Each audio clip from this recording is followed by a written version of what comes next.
Korabra shokorobranda siya karabra. Rebro su karaba shekere bébé. Je disais la dernière fois que la maison de Dieu a besoin de la foi parce que c'est ce que Dieu cherche dans une maison de Dieu. Alors aujourd'hui, notre message change un petit peu. C'est la même chose. Comme vous êtes la maison de prière, aujourd'hui, c'est la foi et la maison de prière. La foi et la maison de prière. Nous avons besoin de la foi pour être une maison de prière efficace. Sans la foi, nous ne pouvons pas être agréables à l'Éternel. Alléluia. Et la parole de Dieu nous dit que la foi vient de ce que l'on entend et ce que l'on entend vient de la parole de Dieu. La foi ne peut pas venir en toi automatiquement. C'est parce que tu as entendu une parole que cela produit la foi en toi. La foi est la maison de prière. C'est très important. Sans plus tarder, lisons la parole de Dieu dans Éphésiens 2, versets 4 à 10. Éphésiens 2, versets 4 à 10. Korobroshi karabrazete kerebo. Robrosu karabrache kerebrosu karababa. Koriabrase kerebe. Je lis la parole de Dieu. Éphésiens 2, versets 4 à 10. Verset 4 nous dit ceci.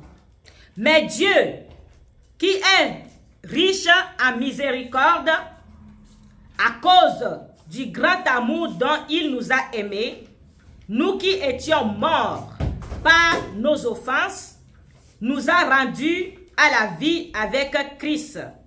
C'est par grâce que vous êtes sauvés. Il nous a ressuscités ensemble et nous a fait asseoir ensemble dans les lieux célestes en Jésus-Christ. Verset 7. Afin de montrer dans les siècles à venir l'infinie richesse de sa grâce par sa bonté envers nous en Jésus-Christ. Car c'est par la grâce que vous êtes sauvés, par le moyen de la foi. C'est le don de Dieu. Alléluia. Ce n'est pas par les œuvres afin que personne ne se glorifie. Excusez-moi, verset 10, car nous sommes son ouvrage ayant été créés en Jésus-Christ pour des bonnes œuvres, afin que Dieu, excusez-moi, mon Dieu, excusez-moi, verset 10, je reprends, car nous sommes son ouvrage ayant été créés en Jésus-Christ pour de bonnes œuvres, que Dieu a préparées d'avance afin que nous les pratiquions. Gloire à Jésus. Nous voyons ici, dans le verset 6, la parole de Dieu nous dit, il nous a ressuscités ensemble et nous a fait asseoir ensemble dans les lieux célestes en Jésus-Christ. Bien-aimé, ça veut dire quoi? Tu es véritablement en Christ? Cette vérité est bonne à le savoir. Jésus-Christ n'est pas sur la terre comme dans le temps passé où tu pouvais voyager ou marcher, aller le rencontrer. Alléluia. Il est venu, il a accompli sa mission et la parole de Dieu nous dit qu'il est assis à la droite du Père. Mais la droite du Père, c'est quoi? Nous le verrons tout à l'heure. Mais ici, la parole de Dieu nous dit qu'il nous a fait ressusciter et nous a fait asseoir ensemble dans les lieux célestes. Les lieux célestes, c'est quoi? c'est le monde invisible. Le monde où Dieu paraît comme il est aux anges et que nous n'avons pas encore vu. Mais dans ce monde-là, nous sommes aussi là-bas. Nous ne sommes pas invisibles à leurs yeux. Nous ne sommes pas cachés au monde de Dieu. Béni soit l'Éternel. Et la parole de Dieu nous rassure ici que nous sommes assis ensemble dans ce lieu-là en Christ, notre Seigneur. Ce n'est pas parce que tu es dans un corps ici que tu n'as rien à faire là-bas. Là-bas, tu es déjà là. Tant que tu es venu en Christ, automatiquement, tu es en Christ là-bas. Et sur la terre, pour que Dieu se manifeste, il a besoin de toi et de moi. C'est pour ça qu'il a fait la place en nous maintenant, pour que lui aussi, de la même manière, il nous a fait asseoir en Christ dans les lieux célestes. De la même manière, lui aussi, il est venu s'asseoir en nous, il règne. Amen. Pour régner. Donc, nous avons besoin de la foi pour être une maison de prière efficace. Mais la parole de Dieu ne ment pas, parce que Dieu est saint. Et ce qu'il a écrit dans sa parole, rien ne peut la changer. Il faut croire, bien-aimé, que quand tu es venu en Christ, tu n'es plus une personne ordinaire. Tu es devenu aussi une personne céleste, une personne riche en Christ, en bonté. Parce que Dieu nous a créés pour son ouvrage. Alléluia. Afin que nous pratiquions ces ouvrages-là. Korabrache kerebro. Rebroshi karabrasete kerebre. Robroshi karabrase kerebre. Je vais relire versets 8 et 9 qui nous dit ceci.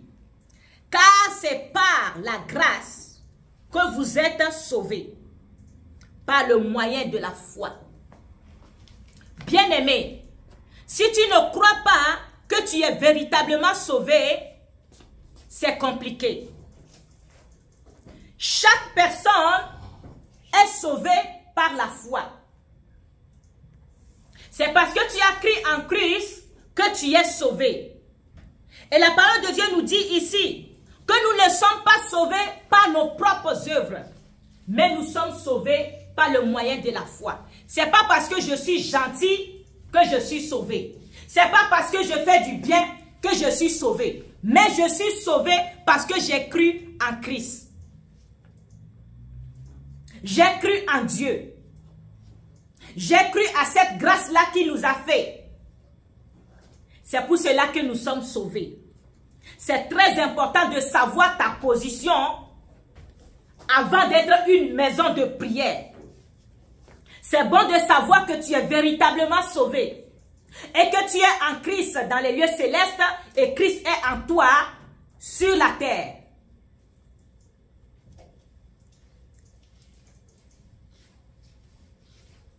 Il nous dit que nous sommes sauvés par les moyens, par la foi, par la grâce de Dieu et non par nos œuvres.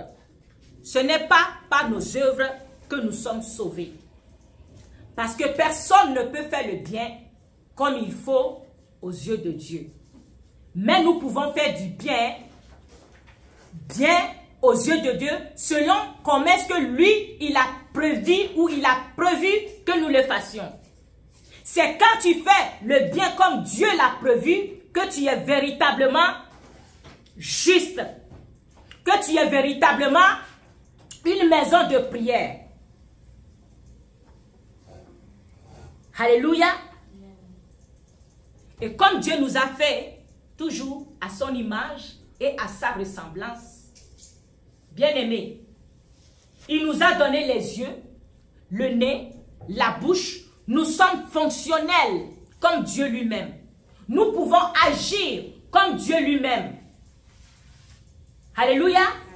C'est pour ça qu'il vient habiter en nous pour accomplir le but pour lequel il nous a créés. Et l'être humain aussi a fait des ouvrages, tout comme Dieu.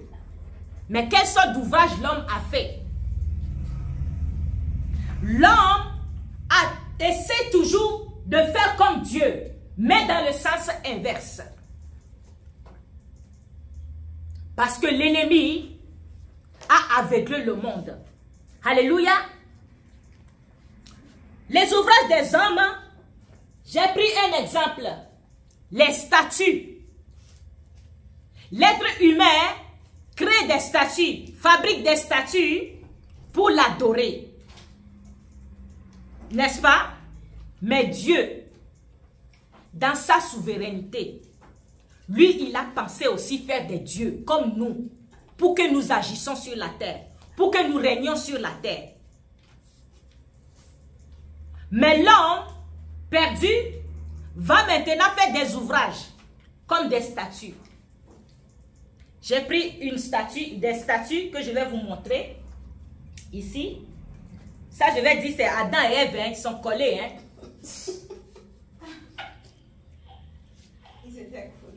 Et bien aimé, ça c'est l'ouvrage de l'homme. Il a la tête, mais pas de cerveau. Il ne peut pas réfléchir. Tu ne peux pas te comparer à ça. Il a des yeux, mais il ne voit pas. Il a le nez, mais il ne peut pas respirer. Il a les pieds, mais il ne peut pas marcher. Mais toi, l'homme, Dieu t'a véritablement fait à son image. Pas pour n'importe quoi. Pour un but précis. Il faut avoir la foi à ce que tu es en Christ. Alléluia. Ça, c'est la première des choses qu'il faut pour un chrétien ou une maison de prière pour savoir que, pour pouvoir plutôt fonctionner normalement.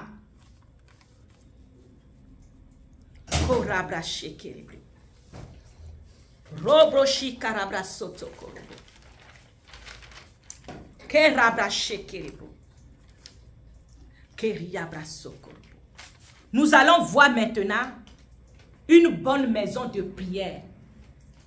Les qualités d'une bonne maison de prière. Alléluia. Nous allons aller dans Ésaïe 38. Ésaïe 38. Ésaïe 38. Les qualités d'une maison de prière. Alléluia. Dieu est merveilleux. Nous allons lire Ésaïe 38, versets 1 à 6. Je lis la parole de Dieu. À ce temps-là, Ézéchias fut malade à mort. Le prophète Ésaïe, fils d'Amos, vint auprès de lui et lui dit: ainsi parle l'Éternel, donne tes ordres à ta maison, car tu vas mourir et tu ne vivras plus. Verset 2. Ézéchias tourna son visage contre le mur et fit cette prière à l'Éternel. Ô Éternel, souviens-toi que j'ai marché devant ta face avec fidélité et intégrité de cœur, et que j'ai fait ce qui est bien à tes yeux. Et Ézéchias répandit d'abondantes larmes. Verset 4. Puis la parole de l'Éternel fut adressée à Ésaïe en ces mots. Va et dis à Ézéchias, ainsi parle l'Éternel, le Dieu de David, ton père. J'ai entendu ta prière, j'ai vu tes larmes. Voici, j'ajoute à tes jours 15 années. je te délivrerai, toi et cette ville, de la main du roi d'Assyrie. Je protégerai cette ville. Alléluia. Je lis un peu, pas trop, hein. Je vais essayer de bien parler. Ézéchias était le roi en Israël. Ce roi-là, laissons-le de côté. Ésaïe est celui qui a vu Christ sur le trône, Christ sur la terre. Ésaïe est un grand prophète qui a prophétisé tout ce que le Seigneur devait vivre sur la terre. Alléluia. Ce n'est pas n'importe quel prophète. Ce n'est pas les prophètes que nous allons voir des fois et qui prophétisent et que ça ne fonctionne pas. Ésaïe, tout ce qu'il a dit, nous l'avons vu. Alléluia. Maintenant, Ésaïe va prophétiser au roi Ézéchias qu'il va mourir. Un tel prophète, quand il parle, tu ne peux pas revendiquer. Donc, si quelqu'un avait écouté, ce qui est sûr, ils vont savoir que Ézéchias va mourir. Et il dit au roi Ézéchias de donner des ordres dans sa maison parce qu'il va mourir. Donc, ce qui veut dire qu'il n'a qu'à préparer bien son testament, il n'a qu'à aviser, il n'a qu'à bien préparer sa maison pour son départ. C'est spécial. Parce que Ésaïe, c'est la parole de Dieu qui sort de sa bouche. Ézéchias n'a rien dit. Mais dès que le prophète a tourné le dos, lui aussi il a tourné le dos et il a fait face à un mur de prière. Il a commencé à dire à Dieu, souviens-toi, parce que moi j'ai été fidèle devant ta face. J'ai été intègre devant ta face. Intègre de cœur. J'ai toujours fait ce qui est bon à tes yeux. Éternel, comment tu peux me faire mourir maintenant? Il a supplié Dieu. Il a pleuré. La parole de Dieu dit qu'il a versé abondamment des larmes. On dit que Dieu ne révoque pas sa parole. Il ne change pas sa parole. Mais, à cause de sa prière, à cause de l'intégrité de son cœur, à cause de sa fidélité, Dieu a changé. Au lieu de dire à lui-même que tu ne vas pas mourir, il a redit à la bouche qui est venue déclarer que tu vas mourir. Il a redit à cette bouche-là de venir déclarer maintenant la vie sur le roi Ézéchias. Alléluia. Amen. Toute bouche qui t'a maudit va te bénir. Toute bouche qui avait dit n'importe quoi sur ta vie, ils vont revenir dire le contraire dans le nom puissant de Jésus-Christ. Tout ce qui a été fait dans les lieux ténébreux contre toi va changer en bien dans le nom puissant de Jésus-Christ.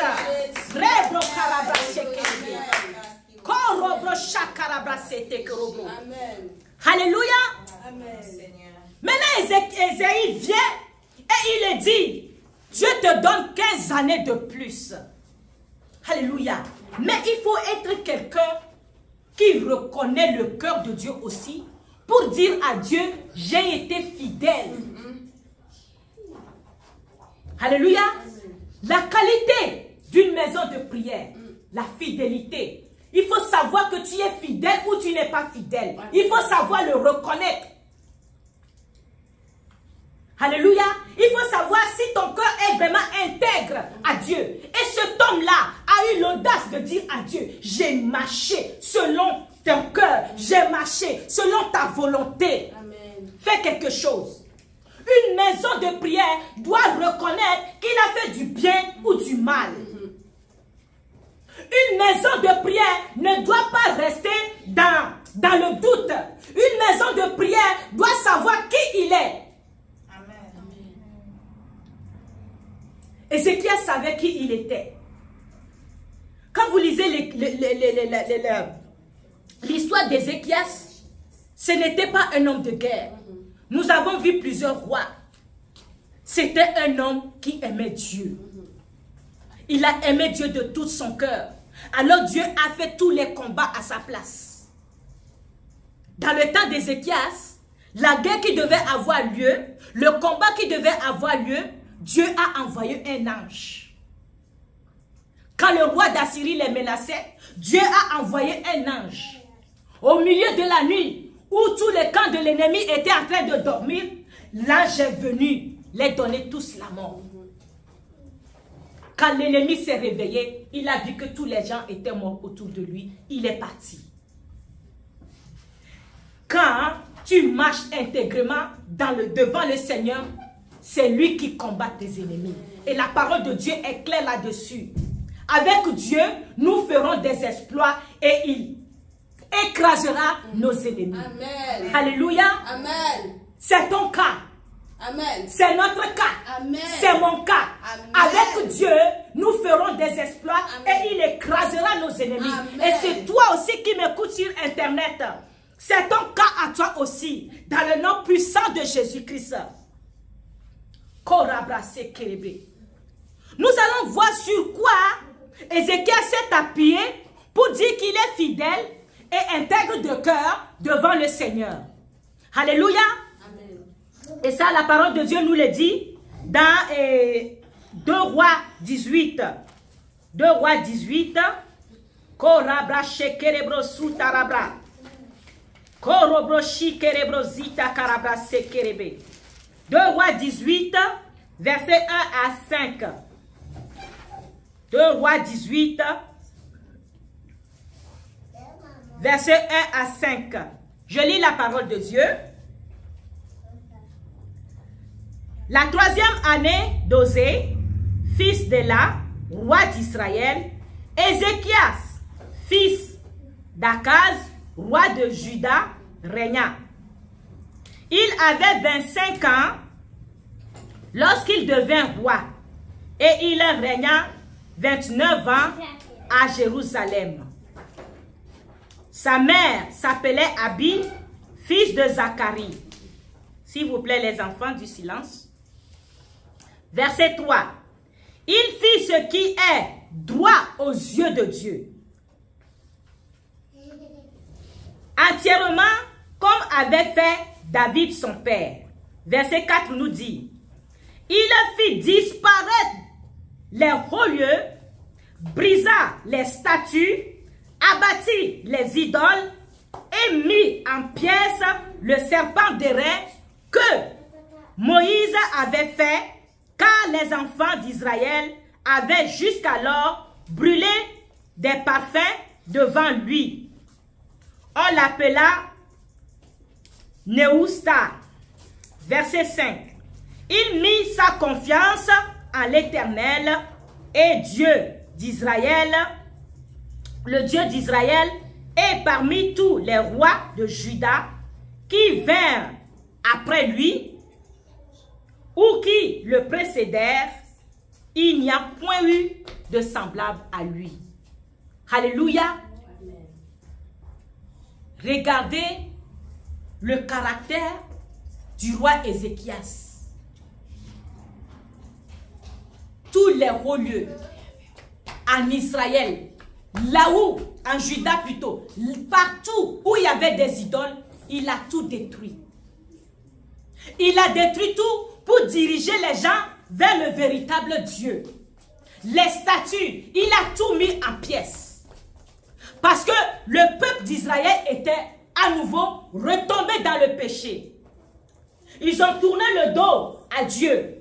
Et quand tu tournes le dos à Dieu, c'est ça le véritable péché. C'est ce qui déplaît à Dieu. Quand tu adores des statues, ça déplaît le Seigneur parce qu'il est vivant. Le statut n'est pas vivant. Alléluia. Rebro shakarabra.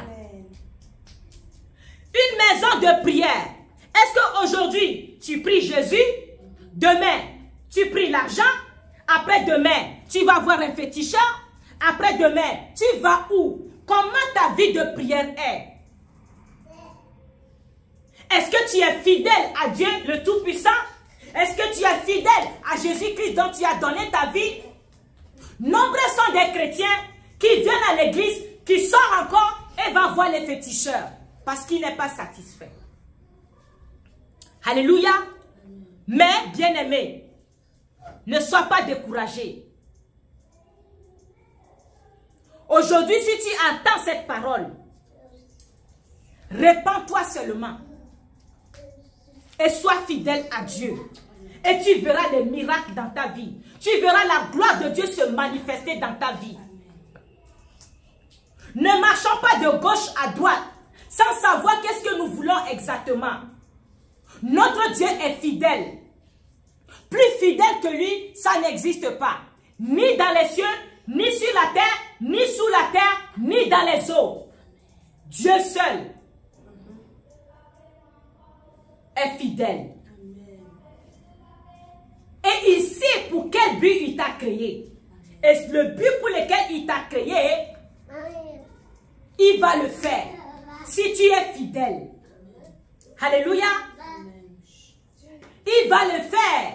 Si tu t'assois à ta place. Il va le faire. Si tu es là où il t'attend. Dieu est toujours fidèle. Le roi Ézéchias était là où il devait être.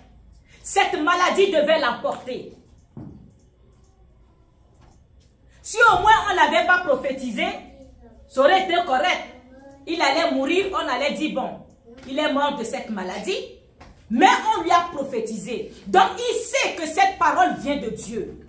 Il a refusé. Il a rejeté. Il a rejeté cette parole. Parce que la mort ne vient pas de Dieu.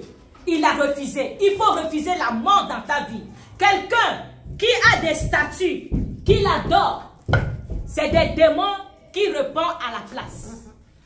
C'est des esprits méchants qui répondent à la place. Et tu vas voir dans ta vie, oui, peut-être tu as l'argent, mais tu as donné, tu as vendu ton âme au diable. À cause de l'argent, tu as une maladie incurable. À cause de l'argent, les gens de ta famille souffrent. Parce que quoi? Tu as sacrifié peut-être la vie de quelqu'un. Des fois, ceux qui font cela, ils sont conscients de ce qu'ils font. Ils sont conscients de ce qu'ils ont perdu. Mais pas tous. Quand tu vas voir le féticheur, tu ne sais pas qu'est-ce qu'on te vole là-bas. Quand tu veux voir un marabout, tu ne sais pas ce qu'on t'a volé là-bas. Mais Dieu, il fait le contraire. Il te donne non seulement la vie éternelle, il te donne une vie abondante sur la terre. Sois seulement fidèle. Une maison de prière doit savoir c'est quoi la fidélité. La fidélité, c'est de demeurer en Christ et en Christ toute seule. Ne pas promener des yeux inquiets. Quand tu as un souci, c'est ce qu'Ézéchias a fait. Il n'a pas été dit, si c'est quelqu'un, oh, je vais mourir, je vais. Il n'a pas pleuré pour ça, il a pleuré devant Dieu. Devant n'importe quelle situation, si tu ne peux pas faire face au mur comme Ézéchias, fais face sur le plancher de ta maison. À genoux devant l'Éternel. Et tu auras les réponses. Alléluia. Dieu est toujours fidèle. Voici les caractères d'une maison de prière. Les qualités, c'est la fidélité et l'intégrité de cœur devant l'Éternel. Ne pas mélanger. Alléluia. Nous allons voir une autre personne qui a agi selon la foi.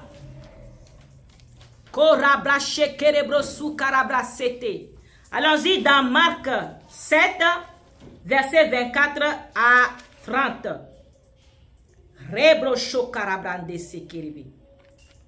Marc 7, verset 24 à 30. Korabra shekeria brosonda karabra. Je lis la parole de Dieu. Matthieu 7, verset 24. Jésus étant parti de là, s'en alla dans le territoire de Tyr et de Sidon. Il entra dans une maison, désirant que personne ne le sût, mais il ne put rester caché. Car une femme dont la fille était possédée d'un esprit impur entendit parler de lui et vint se jeter à ses pieds. Cette femme était grecque, syrophénicienne d'origine. Elle le pria de chasser le démon hors de sa fille. Jésus lui dit, « Laisse d'abord les enfants se rassasier, car il n'est pas bon, il n'est pas bien de prendre le pain des enfants et de les jeter aux petits chiens. » « Oui, Seigneur, lui répond-elle, mais les petits chiens sous la table mangent les miettes des enfants. » Alors, il lui dit, « À cause de cette parole, va. » Le démon est sorti de la fille.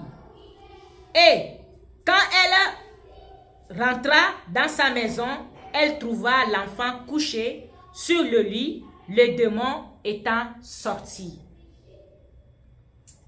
Bien-aimés, cette histoire-là est touchante. Parce que Jésus-Christ disait qu'il n'est pas venu pour les étrangers, mais il est venu pour la maison comment ça s'appelle, de la maison d'Israël, le peuple qui était déjà élu. À l'époque, nous aussi, on était étrangers. Cette femme est étrangère à l'alliance que Dieu avait déjà faite. Dans la première alliance de Dieu, c'était seulement Israël qui était lié à Dieu. Mais tous les peuples de la terre étaient hors cette alliance. Mais c'est Jésus-Christ qui est venu avec la nouvelle alliance, l'alliance parfaite qui englobe le monde tout entier. Et regardez, avant que Jésus-Christ ne mette sur pied cette alliance-là, cette femme qui est étrangère va aller à sa rencontre.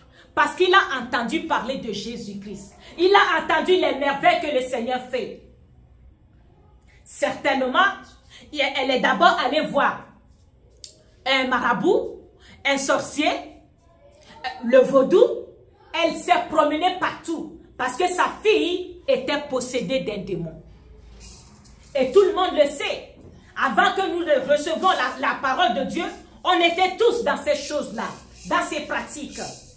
Donc cette femme, c'était normal qu'elle aille voir les féticheurs, qu'elle aille partout où on pourrait délivrer sa fille. Mais aucun n'a pu le faire. Et quand elle a entendu parler de Jésus-Christ, elle s'est mise en marche. Ici, nous voyons, on dit que Jésus-Christ voulait se cacher. Il voulait certainement peut-être se reposer avant de reprendre la route. Mais il n'a pas pu. Cette femme-là a couru à sa rencontre. Alléluia. Et Jésus va lui traiter de chien. Jésus va la traiter de chien. Mais ça ne l'a pas dérangée. Elle savait qu'est-ce qu'elle voulait. Elle savait que sa fille devait être délivrée par Jésus-Christ.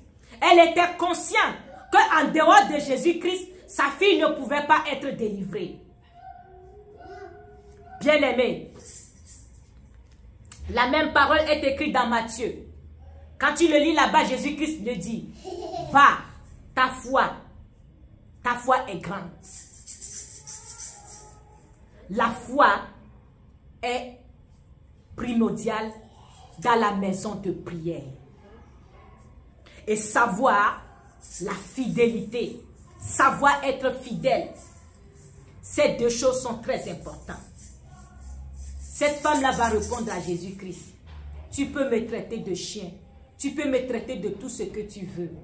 Mais Seigneur, je veux seulement une petite partie, une petite portion que tu donnes à la maison d'Israël. Je ne veux pas la totalité. Je ne veux pas toute une assiette. Je veux juste des miettes de toi pour que ma fille soit sauvée, pour que ma fille soit délivrée. Jésus a dit, ta foi est grande. Va. Ta fille est guérie. À cause de la parole, des paroles qui sont sorties de ta bouche. Maison de prière. Nous ne pouvons rien faire en dehors de Jésus-Christ. Nous ne pouvons rien faire, nous ne pouvons pas faire des prières efficaces en dehors de la parole de Dieu. Alléluia. Dieu est si merveilleux. Dieu est si merveilleux. Il est si glorieux. Il est magnifique. Il ne nous a pas créés au hasard. Il ne nous a même pas ratés. Alléluia. Puisqu'il nous a fait à son image et à sa ressemblance. Cette femme-là, si elle voulait attendre la nouvelle alliance, sa fille était perdue. Elle a provoqué ce miracle dans sa vie. Ce n'était pas le temps que Jésus-Christ devait faire quelque chose pour elle. Ce n'était pas le temps que Jésus-Christ fasse quelque chose pour elle. Peut-être que tu es là, tu es en train de dire à Jésus-Christ, à cause de la manière dont je suis ou à cause de la manière dont je vis, il ne peut rien faire. Oui, j'aimerais bien prier, j'aimerais bien des miracles, j'aimerais bien m'accrocher à ce Jésus, mais je ne sais pas comment faire. Va seulement. Va seulement comme cette femme qui a été, même si elle n'était pas dans cette alliance-là, elle a été et elle a dit à Jésus-Christ, je veux les miettes. Amen. Aujourd'hui là, tu n'auras même pas les miettes parce que le sang de Jésus-Christ a coulé pour toi. Le sang de Jésus-Christ t'a réconcilié avec le Dieu Tout-Puissant. Tu deviens, quand tu acceptes Jésus-Christ aujourd'hui, tu deviens fils ou fille du Dieu vivant. Amen. Il va t'écouter. Il t'écoutera jusqu'au bout. Amen. Et Dieu lui aussi, c'est ce qu'il cherche. Il veut déplacer des montagnes avec toi. Il a dit à Ézéchias, je te donne 15 années. Et à cause de toi, il n'y aura plus de guerre dans cette ville. Amen. À cause de toi, cette ville est protégée. Amen. Je te dis la même chose encore. Amen. Si tu te prosternes devant le Christ, si tu te prosternes devant ton Dieu, Amen. fidèlement, comme tu l'entends aujourd'hui, il va sauver la ville dans laquelle tu vis. Il va sauver ta maison dans laquelle tu es. Il va sauver les âmes. Il va restaurer tout ce que tu as perdu. Il va restaurer tout ce que l'ennemi a volé dans ta vie. Aujourd'hui, dans le nom puissant de Jésus-Christ. Crois seulement et tu verras la gloire de Dieu se manifester. Merci. C'est ce Dieu-là que nous adorons. C'est ce Dieu-là qui a manifesté son amour envers nous. C'est lui qui nous a aimés en premier. Pas nous. Nous n'avons rien fait. Nous l'avons lu aujourd'hui. Que nous ne sommes pas sauvés par nos œuvres. Mais nous sommes sauvés par l'œuvre de Dieu. Il t'appelle à son repos. Il t'appelle dans son repos. Il veut que tu te reposes de tes œuvres et rentres dans ce qu'il a préparé pour toi. Il veut te donner tout ce que tu as besoin. Maison de prière. Aie foi à ton Dieu. Aie foi à sa parole. Aie foi à ses promesses. Aie foi à ce qu'il dit que tu es. Aie foi à ce que Dieu est. Et tu verras sa gloire se manifester. Tu verras ta vie changer. Tu imposeras les mains et les malades seront guéris. Tu imposeras les mains et les aveugles verront. Tu imposeras les mains et les sourds entendront. Tu imposeras les mains et les boiteux sauteront de joie. Oh, je te dis, c'est ce que Dieu veut faire de toi. C'est ce que Dieu veut faire de toi. Oh,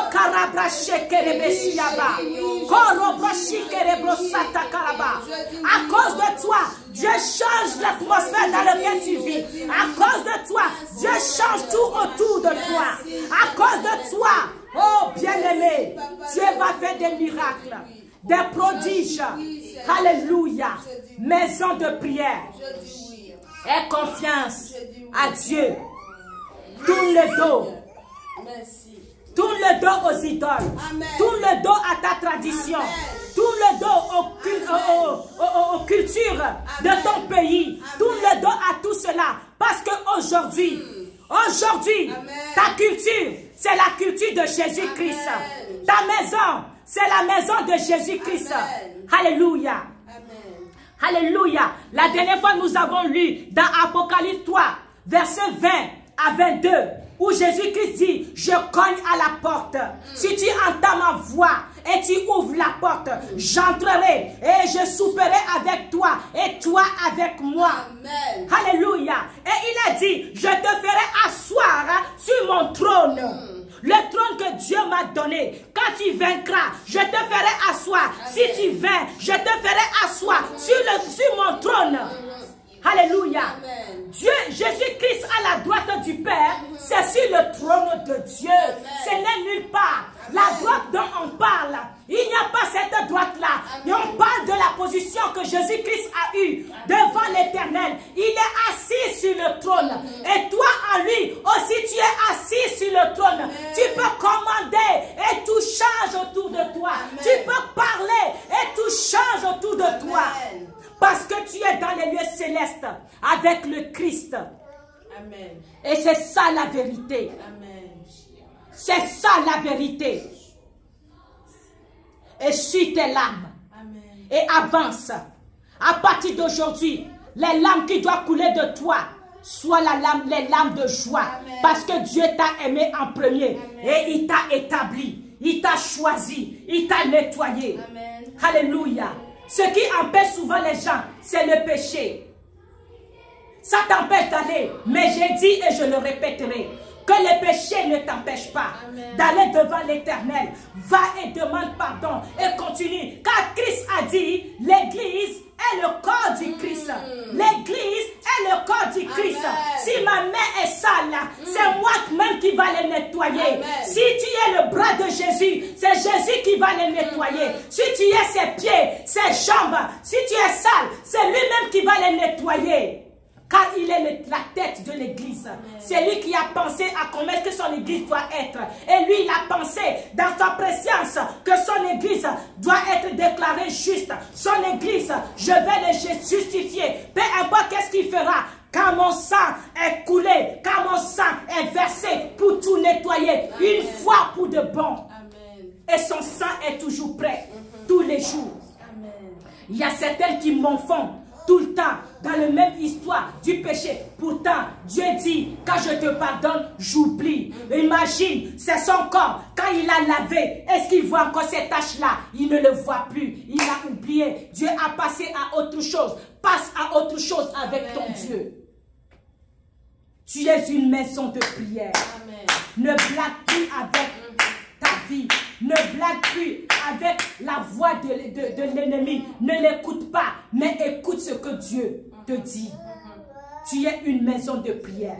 Dans les lieux célestes, tu es en lui et sur la terre, lui, il est en toi. Amen. Pour te diriger. Alléluia. Amen. Dieu est merveilleux. Amen. Korabra shekerebo. Robra shakarabra seke.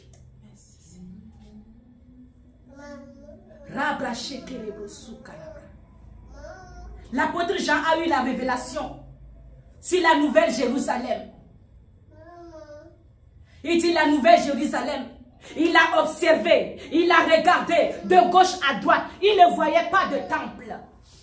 Il ne voyait pas de maison de prière. Il ne voyait pas un lieu où les gens devaient aller se réunir pour prier. Parce que Dieu était le temple de son peuple. Amen. Alléluia. Ce qui veut dire que tu es véritablement en lui là-bas. Amen. Véritablement. Parce qu'il n'y a pas de temple. Il n'y a pas de temple dans la nouvelle Jérusalem. Il n'y a pas de temple quand tu vas quitter cette terre. Cet temple-là que tu vas penser où il est, c'est en Dieu lui-même. Tu es déjà en Dieu. C'est ça que la parole de Dieu nous dit. Tu es déjà en lui. Puisque tu es lumière. Tu es une portion de lumière qui est sortie de lui. Et tu es la portion de lumière qui va retourner en lui. Amen. Alléluia. Amen. C'est ce que Dieu a fait de nous. N'oubliez pas ce que vous êtes. Amen. Ce que vous êtes. Le roi Ézéchias savait qui il était. Il savait qu'il était fidèle à Dieu. Reconnais la fidélité. Et reconnais aussi la fidélité de Dieu. Et tu verras que tu vas opérer des miracles. Amen. Que Dieu va faire des grandes choses avec toi. Amen. Alléluia.